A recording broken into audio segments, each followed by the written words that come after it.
Señoras y señores, buenas tardes. Tenemos el gusto de presentar hoy la conferencia Referencias botánicas en el Corán, que impartirá la investigadora Shahina Ghazanfar, experta en la flora de Oriente Medio y Asia. Desde Casa Árabe nos parece importante contribuir al mejor conocimiento del Corán, no solo desde un punto de vista religioso, sino también desde otros ángulos, como pueden ser el literario, legislativo, sociocultural o, como en este caso, académico-científico.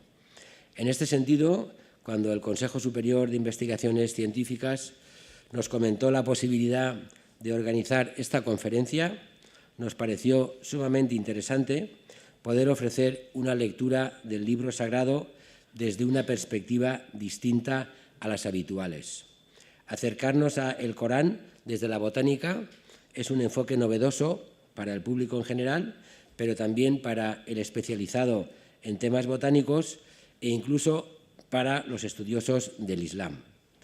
Contar esta tarde con una ponente de la envergadura de Shahina Ghazanfar es un verdadero privilegio para esta casa.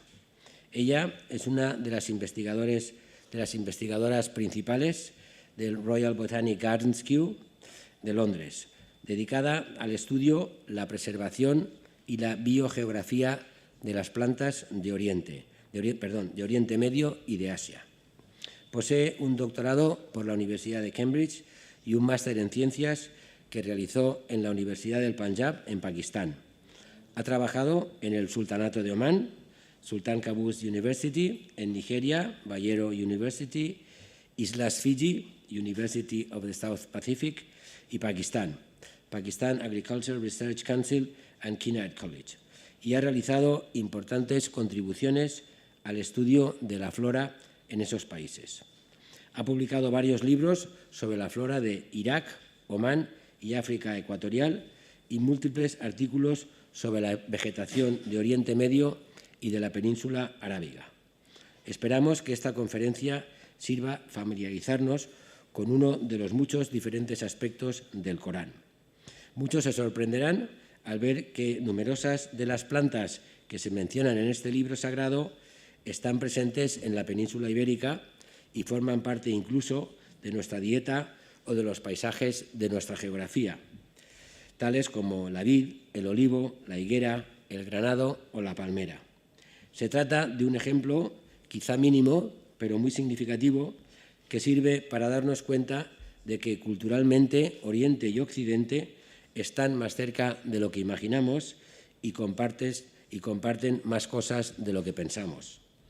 Quiero agradecer al Real Jardín Botánico y a su director, Jesús Muñoz, y al Consejo Superior de Investigaciones Científicas y a su presidenta de Investigación Científica y Técnica, Cristina de la Puente, que nos acompañen hoy, por contribuir en este acto y por difundirlo entre sus investigadores y académicos, tratando de posibilitar un acercamiento a la riqueza científica proveniente del mundo árabe. Paso la palabra seguidamente al director del Real Jardín Botánico, Jesús Muñoz. Muchas gracias. Muchas gracias, director. Bueno, es para mí un placer estar esta tarde con ustedes aquí en esta conferencia con la doctora Ghazanfar en un tipo de estudio en el que evidentemente el Real Jardín Botánico tiene un paralelismo con los jardines botánicos de Kew, los Reales Jardines Botánicos de Kew, ¿no? Nosotros somos más pequeñitos, no hacemos tanto como ellos, que son mucho más grandes, pero tenemos una larga tradición en paralelo, ambos jardines, en el estudio de las colecciones, de colecciones de plantas, de etnobotánica que se llamaba y que ahora pues, puede ser botánica económica, y que esta charla que vamos a ver hoy o que vamos a atender está relacionada, ¿no?, con las plantas, sus usos, en este caso dentro de lo que son los libros sagrados, ¿no? La doctora Ghazanfar, como ha expresado el director, se ha especializado, en realidad es la jefa del equipo de Flora de Asia en los Jardines Botánicos de Kew. Tiene una larga experiencia en flora de Oriente Medio, y sus aportaciones no son solo en estudios tan específicos como puedan ser la flora económica o la flora relacionada con los libros sagrados. Ha sido editora de la flora de Irak, de la flora del Sultanato de Omán, la flora de África Oriental tropical, la zona de Kenia, toda esa zona.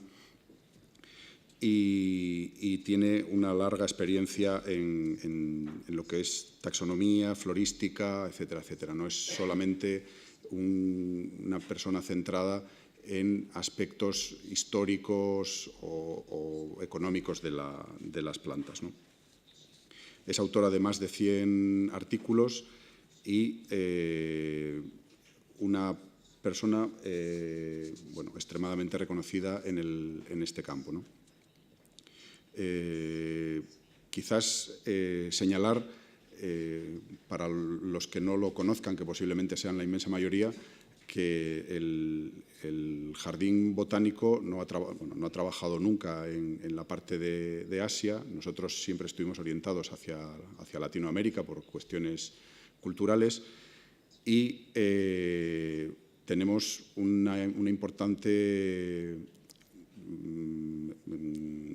importantísimas colecciones de plantas del mismo tipo que estudia la doctora Ghazanfar, solo que de esta parte del mundo, ¿no?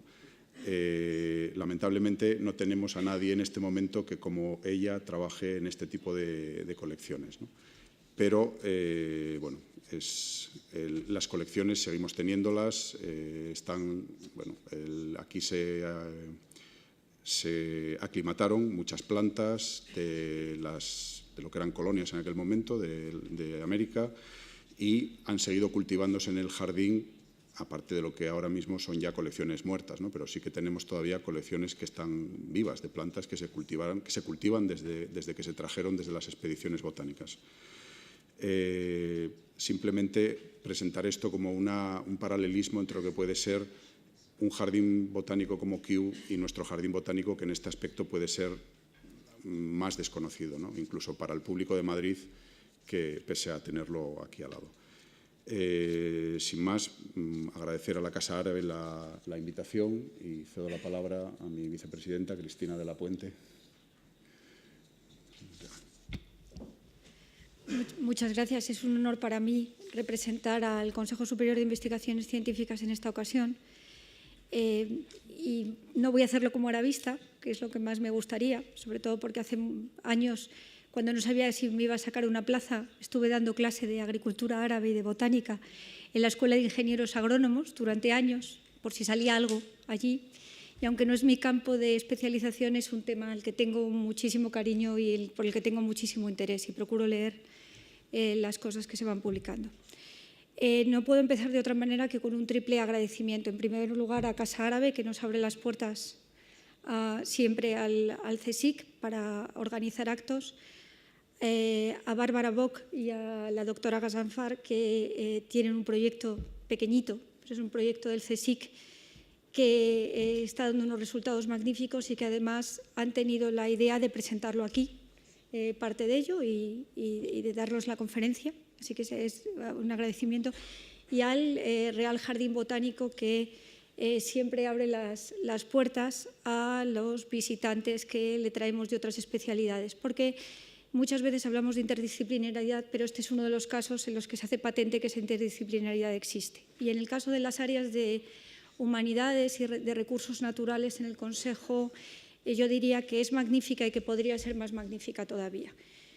Por dos motivos. Uno, porque hay temas comunes que se pueden abordar de diferentes maneras. Recientemente hubo una exposición sobre la investigación en el vino en el CSIC, donde se demostró que todas las áreas tenían mucho que aportar y que decir, todas las áreas científicas, las 8 áreas científicas en las que está dividida el CSIC, pero, cuya exposición se celebró en el Jardín Botánico. Y luego, por otro motivo, que es muchas veces cuando uno piensa en el CSIC, piensa en la investigación, en sus investigadores y en sus institutos, y eso está muy bien. pero mucha gente desconoce desde que el Jardín Botánico o Doñana son institutos del CSIC, centros de investigación vivos, aunque la gente pueda entrar a dar un paseo o visitarlos para ver los linces, si es que se dejan. Pero también el Consejo lo que tiene son magníficas colecciones de archivo. Y en eso comparten tanto recursos naturales como el área de humanidades, colecciones documentales magníficas y únicas, porque tiene una larga tradición. Naturalmente, el Jardín Botánico, cuando se funda en el siglo XVIII, no era CSIC, pero conserva los fondos que tiene desde entonces, y lo mismo sucede con algunos centros de humanidades que tienen colecciones de archivo, desde musicología hasta láminas, etcétera, que por desgracia en España muchas veces no nos acompaña el patrimonio con los medios que tenemos para explotarlo y para estudiarlo. Y están ahí pendientes de que se estudien, y sus puertas están abiertas para los investigadores nuestros y también para los investigadores de otros países, y dar a conocer estos fondos es uno de nuestros principales intereses, y por tanto invitamos a la colaboración con el CSIC y a la visita de nuestros institutos. Finalizo reiterando mis gracias a todas las instituciones presentes, especialmente a la profesora Ghazanfar por su visita, y le doy la palabra, porque estoy deseando oír lo que nos tiene que contar. Muchísimas gracias. Perdón, sin que sea una descortesía, los que queremos ver también la presentación nos vamos a sentar también. Please.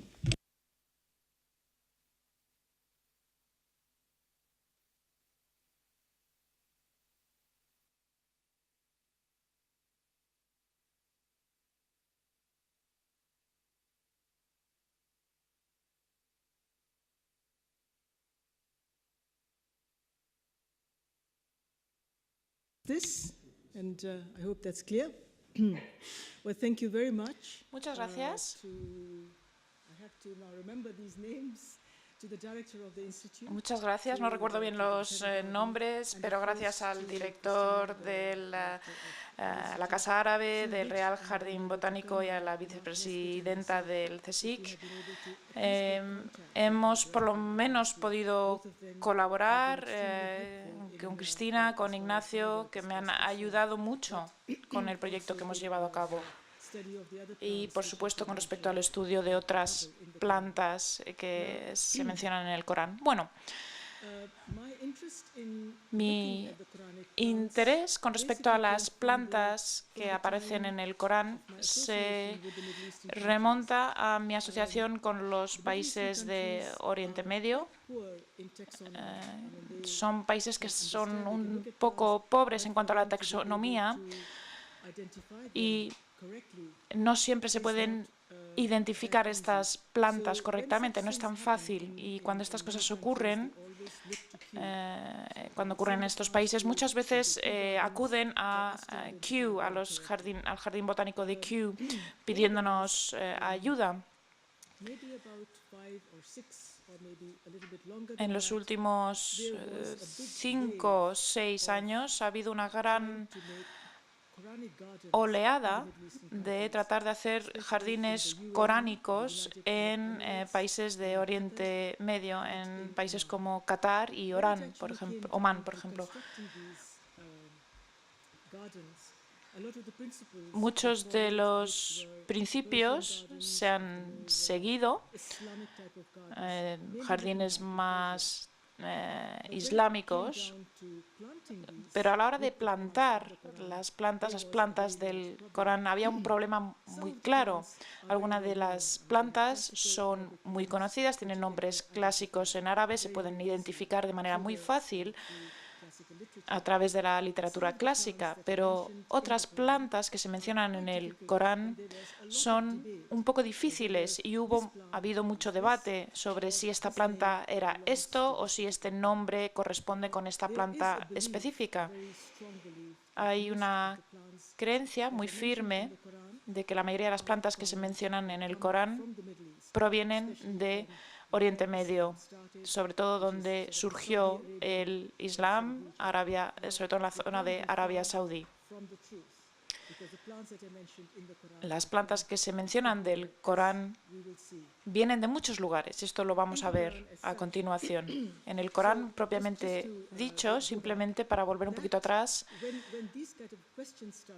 cuando estas cuestiones surgieron sobre qué atribuciones, qué nombres de plantas y qué plantas había que plantar en los jardines, pues bueno, una contribución por parte de Kew, y yo participé en estos proyectos y empecé a investigar porque obviamente no queremos equivocarnos con respecto a estas plantas y muchas veces necesitamos investigar un poquito más allá cada uno de los nombres dudosos, denominaciones.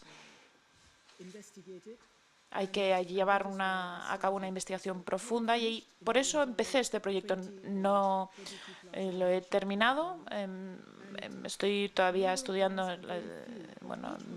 22 plantas que aparecen en el Corán. Algunas de las plantas solo se mencionan una única vez en el Corán.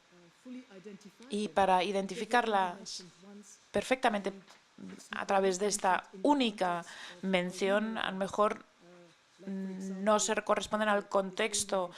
Por ejemplo, el ajo solo se menciona una vez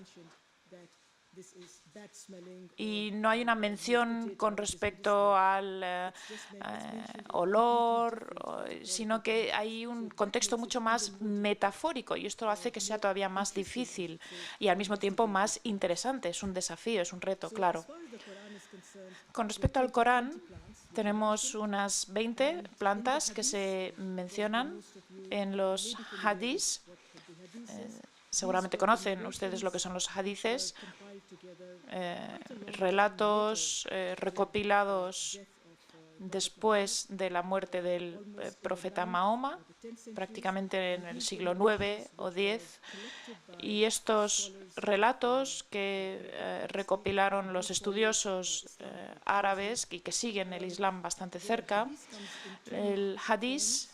Los hadices vienen en dos formas. Una es el relato, la narración, y otra es la fuerza de la narración. Y porque son más tardíos, se cree que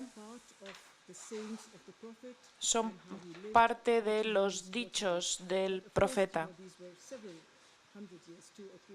Pero, por supuesto, han pasado cientos de años y se han añadido también plantas después. Y en los hadices hay una recopilación de plantas con usos medicinales, etc. Y durante la época del profeta Mahoma se sugirió que su uso era positivo, era beneficioso.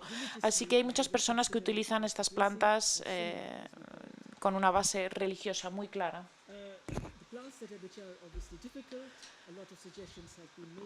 Se han hecho muchas sugerencias.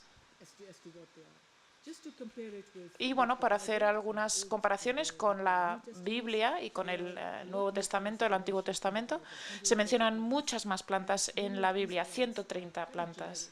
En algunos casos son, nombres genéricos como árboles, ortigas, hierbas, en lugar de nombres específicos. Y la mayor parte de las plantas que se mencionan en el Corán también se mencionan en la Biblia. Tradiciones compartidas entre el Corán y el Antiguo Testamento. También hay una creencia en Bilquis, la reina de Saba, y la mención que ella es invitada por el rey Salomón.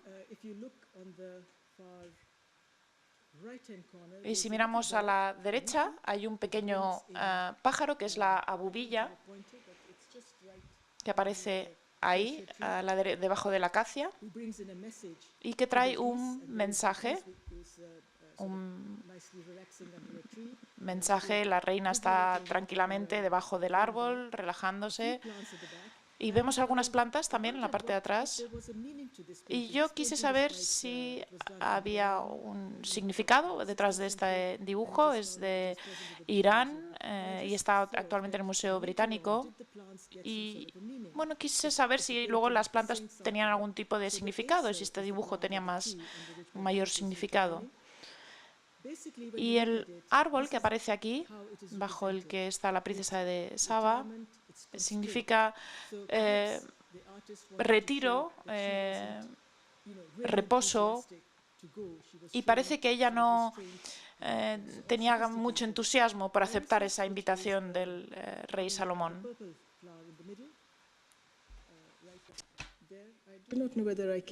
No sé si no tengo un puntero aquí, y esto se referiría a la fe, la sabiduría, y es una mujer muy sabia que quería establecer una amistad con Salomón, y se muestra una ambición, una aspiración.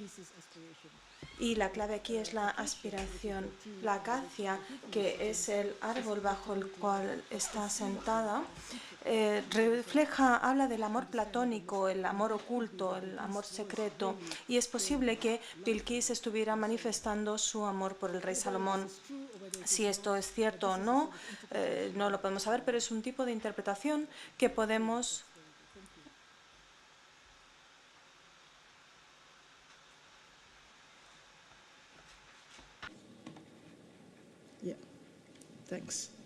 Es una interpretación que podemos hacer. Después quería enseñar algunos de los... No quiero hablar de dificultades exactamente, porque siempre se pueden resolver, pero son cuestiones interesantes que es interesante conocer a la hora de interpretar. Y esto lo podemos... un ejemplo de esto serían los cuadros. Este es de la Galería Nacional de Edimburgo, del siglo XV italiano, siglo XV-XVI. Si ven la palmera que hay en este cuadro, debería de ser una palmera de dátiles, pero en realidad no lo es. Es una especie totalmente distinta y probablemente no podemos confiar en las pinturas, en los cuadros, para obtener una información veraz. También cuando estos cuadros se realizan, cuando se pintan estos cuadros, aquí se puede ver una fresa y probablemente se encontró aquí, pero probablemente José le estaba dando a Jesús un plato de este tipo de frutas, pero este tipo de plantas realmente no se encuentran en la península arábiga en absoluto, ni siquiera están remotamente conectadas con ella.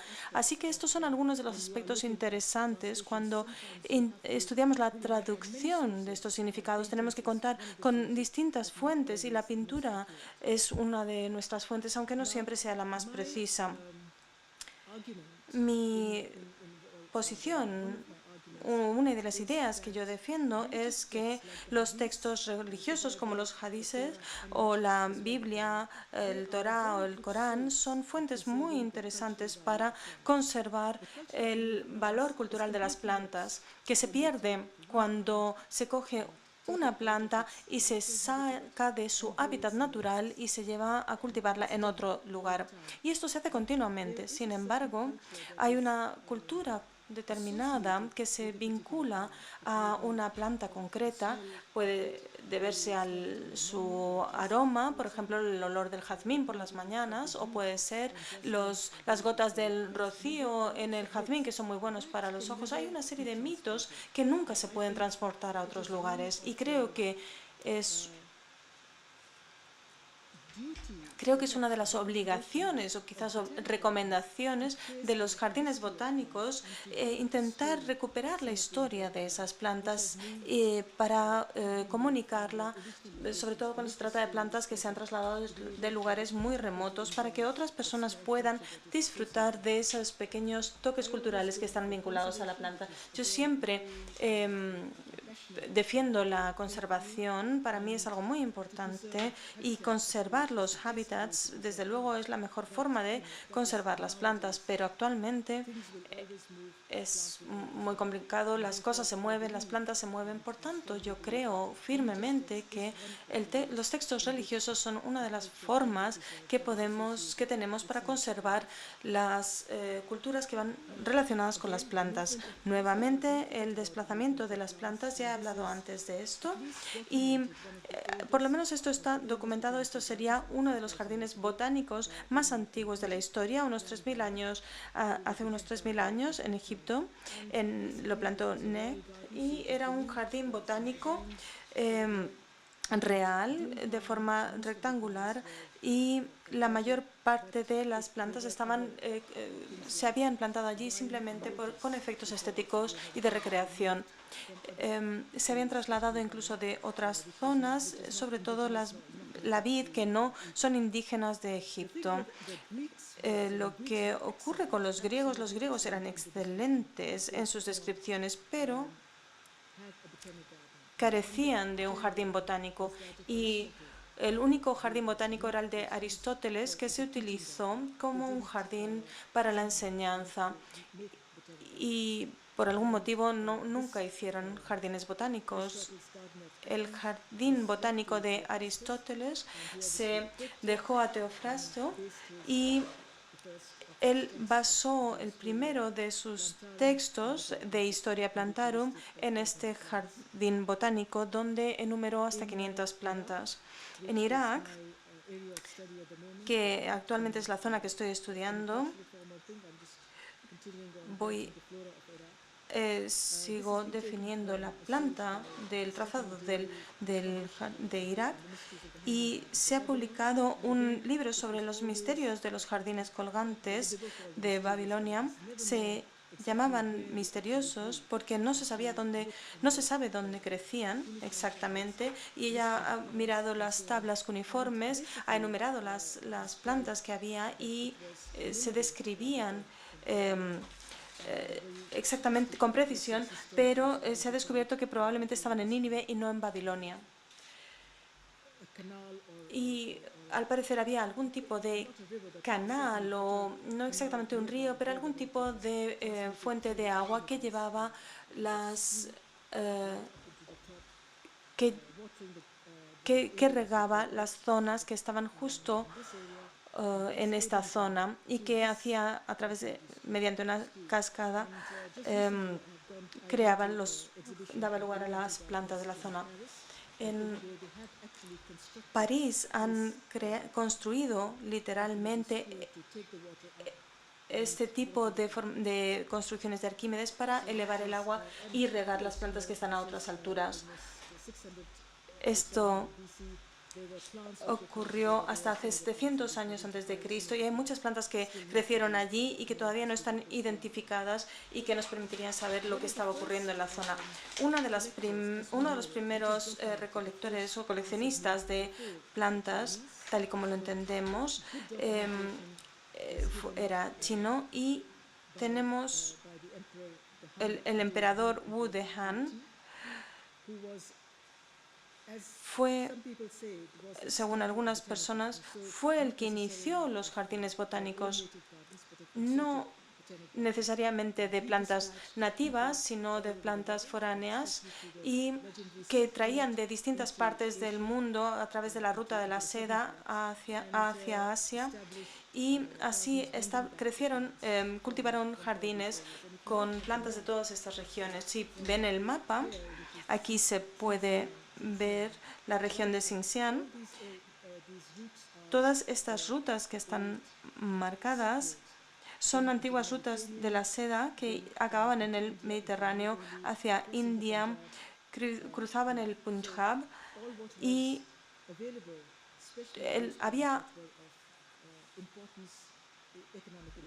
había zonas que tenían una importancia económica, y las plantas de estas zonas se recuperaban y se traían a China. El emperador Wu de Han se dice que introdujo varias plantas a través de la ruta de la seda, por ejemplo, la vid, la granada, que viene originariamente de Irán, también de lo que actualmente es Tayikistán. El cántamo, que es el origen es una planta similar al azafrán, el pepino, que es indio,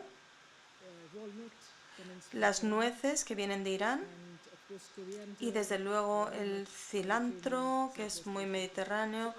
Y todas estas plantas llegaron hace muchos tiempos a través de la ruta de la seda, a través de las cuales el emperador Budean mandaba a su gente a recuperar plantas.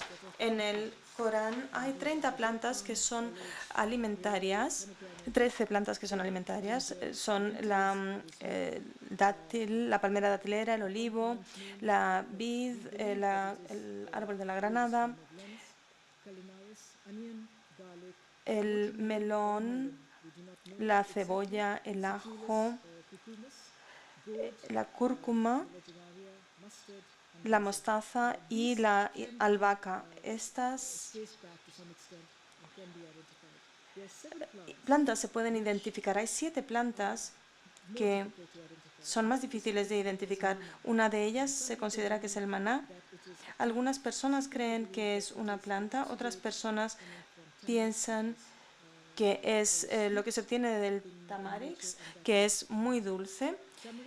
Y el tamarix, no sabemos qué variedad de tamarix sería, ni cuáles se encontraban en esta zona de tamarisco, perdón. Hay una gran polémica acerca del cedro, que se menciona también en el Corán, y el contexto en el que figura en el Corán, se habla de que tiene brazos muy anchos. Aparentemente sería un árbol muy majestuoso, pero se cree que este árbol probablemente sea el cedro del Líbano, un árbol muy hermoso que encaja mucho mejor en el contexto, pero creo que la palabra de cedro se debe estudiar con más profundidad y quizás podamos llegar a obtener la colaboración de los jardines botánicos para estudiar los antiguos textos donde se mencionan los cedros del Líbano. La planta del árbol cepillo de dientes también se menciona. Se cree que los peregrinos podrían traer pequeñas varillas de este tipo de árbol, que es algo que no podemos saber con certeza, pero hay muchas menciones en el Corán a esta planta del cepillo de dientes, porque no se dice utiliza esta planta para lavarte los dientes. También hay un árbol del cielo, en inglés un árbol del infierno, que algunas personas dicen que es simplemente un símbolo. Todavía no he tenido tiempo de confirmarlo, pero creo que merece la pena investigarlo en profundidad para saber si es una planta mítica o es algo que realmente podemos designar. En muchas ocasiones las plantas aparecen citadas en el Corán en grupos. Por ejemplo, hay árboles, los árboles del paraíso, los árboles del infierno, que se mencionan tanto en la agricultura, pero no en la agricultura como tal, sino en la agricultura en el sentido de prosperar, de crecer, de tener fortuna. Deberíamos cultivar estas plantas y es una metáfora para crecer y prosperar. También las plantas bajas o los pastos donde se encontraba el ganado. También se habla de 2 jardines, los Hana, con vides. Es un escenario muy bonito que, como pueden imaginar, para cualquier persona esto sería muy hermoso, pero los Hana no mencionan cuando se habla de los Hana no se menciona ningún árbol en concreto. También en el paraíso se habla en el segundo sura que se habla de los jardines bajo los cuales discurren los ríos. Y esto probablemente se refiere a los sistemas subterráneos de agua, que es muy antiguo, que ya existían en Irak y también en Persia, y que a través de los persas se extendió y se ha utilizado en Arabia. Y la fotografía que tengo es de Omán, donde se ve que hay un canal subterráneo y también había pozos y un sistema de canales, y probablemente esto se refiere a los ríos subterráneos, lo que quería decir que tenía que haber agua en esta zona. Hart al-Hira serían los campos cultivados en la vida después de la nuestra. Voy a hablar solamente de los árboles, porque no tenemos demasiado tiempo, así que solamente podremos hablar de unas 3 o 4 plantas. Son los olivos, los palmeras de dátiles y las vides, que son las que más se mencionan en el Corán. Y suelen ir juntas, siempre de una forma metafórica. Se han utilizado para referirse a la sabiduría como una bendición de Dios, como una luz para dar sabiduría, y también se dice que no se deben arrancar o de raíz o cortarlos porque dan alimento. Sobre todo se habla de ellos en el Corán después de las guerras, porque no hay que destruirlos y hay que protegerlos. Voy a pasar rápidamente sobre estos. Las palmeras de dátiles se mencionan 20 veces como símbolo de sabiduría, también para ayudar a los partos, porque se cree que María se subió o se apoyó en una palmera de este tipo cuando estaba dando a luz. Y también se recomienda dárselo al ganado. También se habla del carácter sagrado en la Biblia de esta planta, y en el hadith se habla de que hay que comer varios dátiles en la cena. La parte fermentada de la uva se habla de ella como una bebida que intoxica, y en el Corán no se habla ni se prohíbe totalmente el uso de la uva fermentada, sino que se menciona esto sobre todo en el hadith, que se debe prohibir. E incluso regalar vino estaba prohibido por los hadith. Pero esto no ocurre en el Corán. Se asocia con la sabiduría, con la diversión, con un pensamiento claro, y también de la abstinencia de la intoxicación. Pero en el Corán no se dice que no se deba beber. En la Biblia se habla de la abundancia, de la bonanza. Se menciona bastantes veces sin el fruto. Cuando se habla del olivo, se habla del olivo con otras frutas. Los usos de los aceitunas se mencionan sobre todo en el Corán, en el hadith, perdón, y se dice que es un árbol sagrado. La granada se dice que es un símbolo del paraíso, que cuando se recogen las granadas hay que darle algo a los amigos y a los pobres. Distribuye estos árboles. En el contexto de la Biblia se relaciona con la fertilidad y la belleza de las mujeres, y en el hadith simplemente se dice que es una fruta sagrada.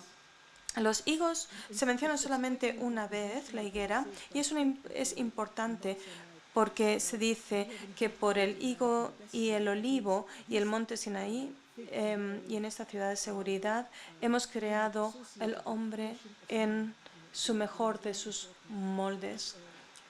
Se le ha dado un estatus muy importante Por tanto, dentro del Corán, en el contexto de la Biblia se habla de prosperidad, se relaciona con la prosperidad y con la paz, y en el contexto de del Hadith es la fruta del paraíso que cura las hemorroides y ayuda con la artritis. La mostaza solamente se menciona en el Corán una vez, creo que es importante, y en el contexto nuevamente se habla de la mostaza metafóricamente y se dice que en el día del juicio final no habrá más que el peso de un grano de mostaza. Con el peso de un grano de mostaza de duda se desencadenará el juicio final. En el contexto del hadith se dice que por pequeño que sea, se dice que siempre que tenga orgullo tan mínimo como el grano de una mostaza, no podrá entrar en el paraíso.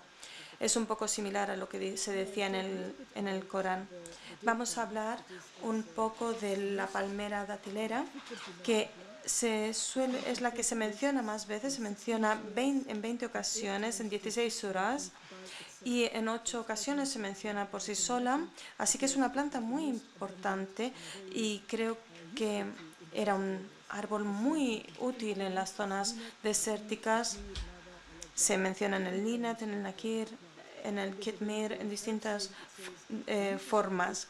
Los usos de la palmera datilera son muy variados, son tan variados como los días tiene un año. Ese es un dicho árabe antiguo, y si hoy se visitan los pueblos de la región, se sigue utilizando ampliamente. Es uno de los primeros árboles aparentemente que se domesticó, y esto se remonta a entre 8.000 y 10.000 años atrás. Esto es un estudio que ha hecho la Universidad de Oxford, en su departamento de arqueología, que han realizado excavaciones y han estudiado algunas de las regiones y han estudiado los movimientos de humanos de África hacia Europa, y han estudiado muchos de los sitios donde se supone que estas tribus se detuvieron y cultivaron este tipo de plantas. También se han encontrado algunas placas, por ejemplo en Birhima, que muestran la forma nativa de la planta, que ya no es frecuente encontrar, porque en este grabado en piedra se puede ver, esta pintura en piedra se puede ver los jóvenes árboles creciendo. Siempre se ha descrito Irak como la tierra de los múltiples dátiles. De nuevo, este es uno de los primeros árboles que se cultivó, sobre todo en los desiertos, en el mundo antiguo, en el mundo clásico. Creo que agradezco a Ignacio que haya corregido el tiempo, la época de esto. Esto proviene de textos cuneiformes en los que ya sabían que había dos árboles distintos, macho y hembra, y el fenómeno de la polinización entre los dos era ya conocido. Era un árbol tan importante que se grababa en las monedas, que esta que se ve aquí está en el Museo Británico, y aunque no parezca una palmera, el hecho es que estas monedas se acuñaron en el 708 antes de nuestra era. Además, se ha utilizado muchas veces en las lápidas, y muchas son las personas que han descansado, cuyos restos han descansado bajo este árbol sagrado. En cuanto a la uva, por supuesto, el origen es totalmente distinto al de la palmera datilera. En el Corán hay diferentes referencias y siempre se asocia a la luz, a la ética, a la vida. Habla de el agua de la lluvia que trae la vida a la tierra. También se asocia con la sabiduría, el disfrute, el pensamiento claro y la abstinencia con respecto a la intoxicación. Por supuesto, la uva era muy importante porque no solo era el jugo, sino también era un dulce, digamos. El origen del nombre no es tan sencillo. El nombre acadio, gracias de nuevo a Ignacio, que me lo explicó, en hebreo es Inav, y luego tenemos en persa Angur, que es un poquito diferente del nombre en árabe.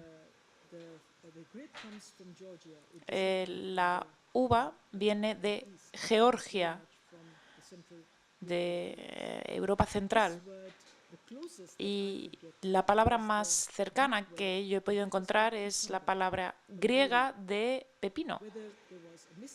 No sé si ha habido algún malentendido, alguna interpretación incorrecta, pero realmente es un origen persa, el más parecido, que no se conoce totalmente. Hay un lugar que está aquí, seguramente que ha recibido el nombre a raíz, digamos, de la uva. Se sugiere por las excavaciones arqueológicas que se han hecho que el cultivo de la uva domesticada empezó en 6.000, 8.000 años. Tenemos la subespecie silvestris, que luego, digamos, hay un parentesco entre vinífera y silvestris, y de ahí el origen que ya he mencionado en la zona de Georgia.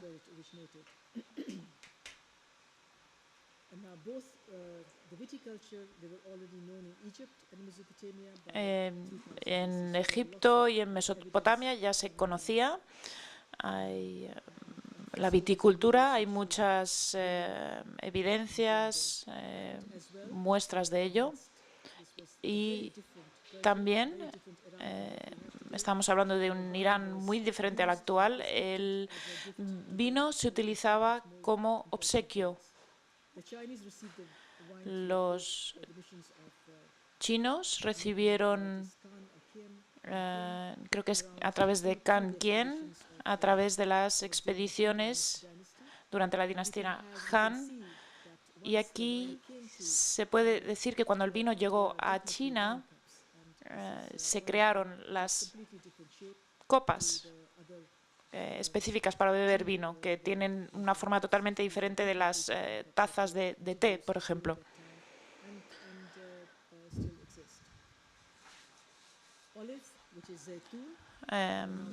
Oliva, aceituna, aceitún, que por supuesto es un fruto muy apreciado, muy conocido, muy mediterráneo. En el Corán siempre es bendecido, ligero, es sinónimo de sabiduría.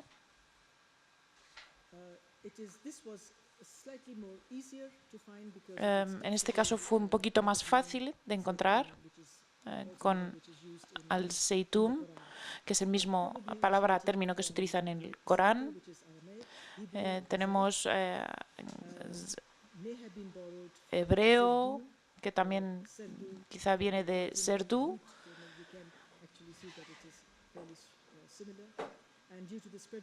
Y bueno, a través de la expansión del Islam se ha transmitido a muchos otros idiomas. Por supuesto, la palabra aceituna en español, que viene de al-Zaytún, en árabe se ve claramente la conexión en ambos idiomas. La palabra en inglés, olive, viene del latín oliva, que viene del griego, elais, y del micénico.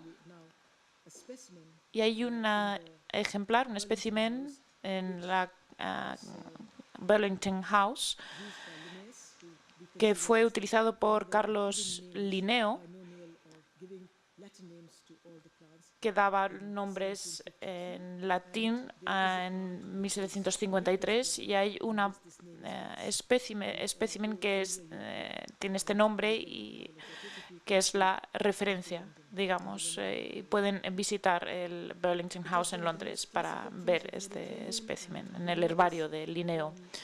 Por supuesto, la aceituna, el olivo, es un árbol muy clásico en el Mediterráneo. Hemos encontrado diferentes muestras en la zona del Mediterráneo, en Grecia, hasta 37.000 años antes del presente, con ejemplos de árboles fosilizados, polen fosilizado.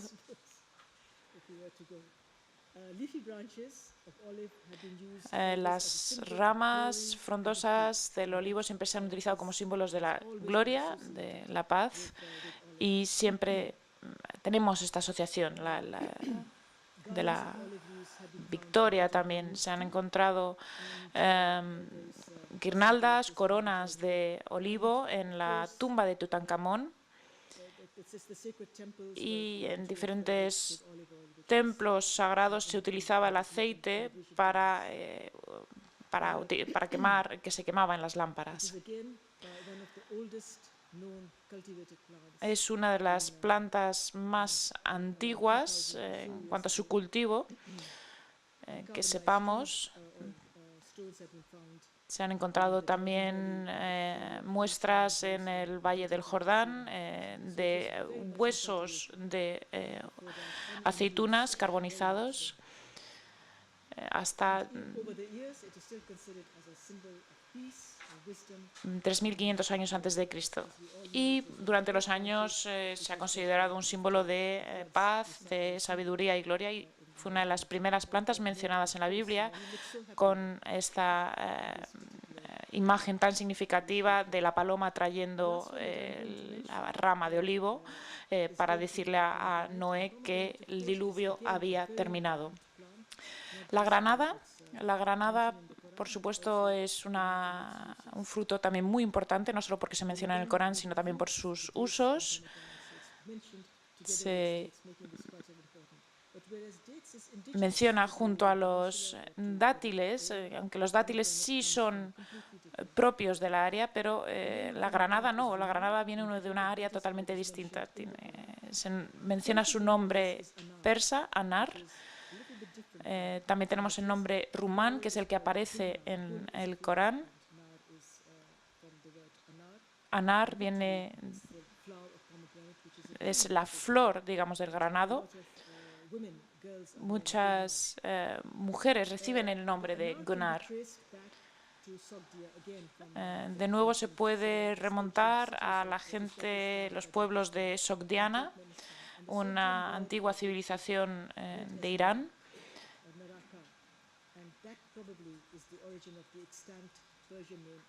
Y de ahí también viene el nombre persa Anar. Lo utilizan los mongoles, los uigures utilizan el nombre Nara.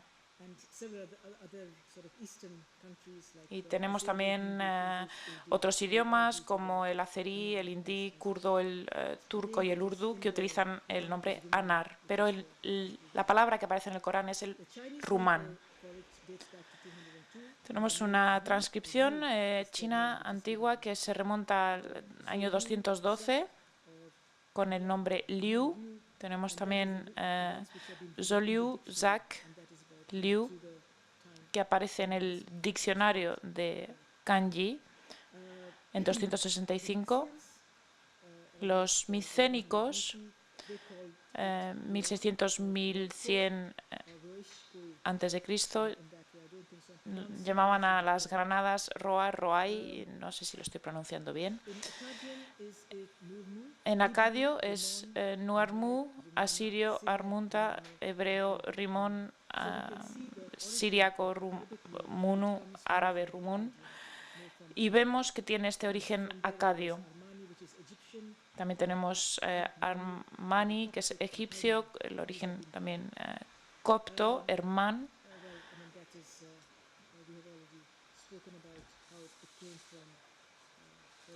Y aquí vemos cómo pasó de Persia a China. Y también es un fruto muy popular. En China no hay una palabra conocida en persa antiguo. En chino antiguo es danzo, danzak, danyak. Y se cree que la palabra persa, danak, dana, que es un grano, una semilla, es el origen de la palabra granada. Delima, Dalima, Dalemayan vienen de danak, de la palabra persa, pequeña semilla. La palabra en inglés viene del latín pome, manzana, y granatus. Se han encontrado muchos yacimientos, en algunos casos, ejemplos tenemos en Siria de la edad de bronce antigua, 3500-2000 a.C. También aparece la mención en la Torá. En 1600 a.C. Llegó a la zona de Siria bajo el dominio de los Hicsos, y los moriscos lo trajeron a España en torno al año 800 después de Cristo.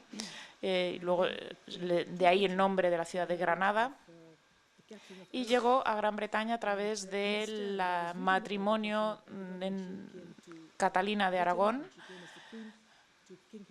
que se casó con el rey Enrique VIII, y ella, he leído que Catalina se sintió muy decepcionada de que no hubiera granadas en Gran Bretaña. Entonces, de ahí que se llevara el fruto a Gran Bretaña.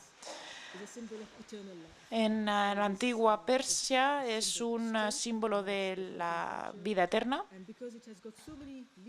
y porque ahí tiene tantas hojas, y se considera también como un símbolo de la fertilidad, la prosperidad, la rectitud, reencarnación, en cierto modo. El profeta Mahoma lo recomienda para purgar el cuerpo y el espíritu de los celos y el odio. También para los egipcios es un símbolo del paraíso, de bendición, y esto aparece también en el Corán de esta manera, como una bendición y un símbolo del paraíso. Todos estos resultados que estamos alcanzando acabarán en un libro. Sue Wilkinson es una ilustradora. Bueno, es un libro que todavía no está completado.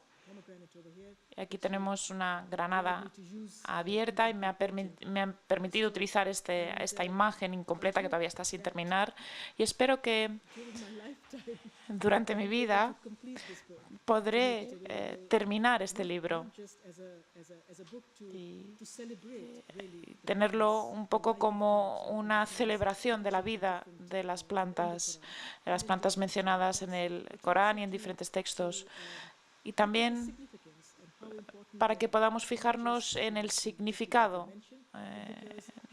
de la importancia que tienen, y como una forma de transmisión de cultura, de generación en generación, de cultura en cultura, y toda la sabiduría que contienen. Espero que este libro pueda completarlo. Muchas veces, bueno, las investigaciones siguen y siguen. Muchas gracias por su atención. Me gustaría dar las gracias de nuevo a la Casa Árabe y al director del Jardín Botánico, y gracias también por su hospitalidad, para que tanto Mark como yo mismo hayamos podido venir desde Kew. Así que muchas gracias.